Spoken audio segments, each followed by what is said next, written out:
Kamusta mga kaibigan? Ngayon pag-uusapan natin ang buhay at karera ng isang napakahusay na aktor, si Danny Labra. Mula sa kanyang mga unang hakbang sa industriya hanggang sa kanyang pamamaalam, talakayin natin ang kanyang mga kontribusyon at mga kontrobersyang bumalot sa kanyang buhay.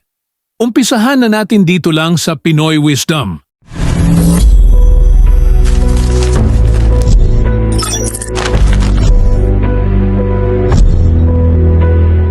Si Danny Labra ay ipinanganak noong Enero 4, 1950. Bata pa lang siya ay may hilig na siya sa pag-arte. Sa kanyang kabataan, nagpakita na siya ng talento sa iba't ibang palabas sa kanilang barangay.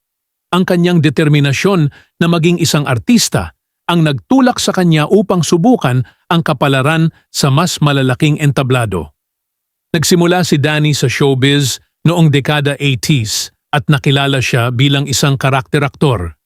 Kadalasang napapanood siya sa mga action films, kasama ang malalaking pangalan sa industriya tulad nina Fernando Poe Jr., Ace Vergel at Ramon Revilla.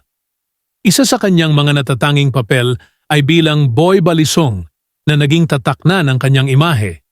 Ilan sa mga pinaka-memorable na pelikulang kinabilangan ni Danny Labra ay ang Bomba Arienda, 1985, Anak ng Commander, 2008, at Manila Kingpin, The Asyong Salonga Story, 2011.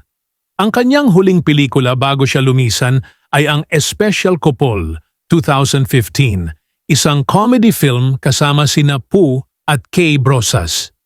Hindi rin nalampasan ni Danny ang mga kontrobersya sa kanyang buhay.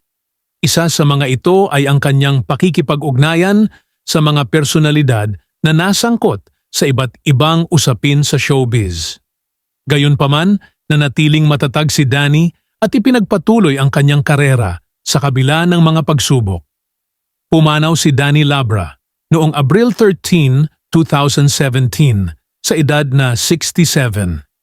Ang balita ng kanyang pagpanaw ay nagdulot ng kalungkutan sa industriya ng pelikula at sa mga tagahanga niya.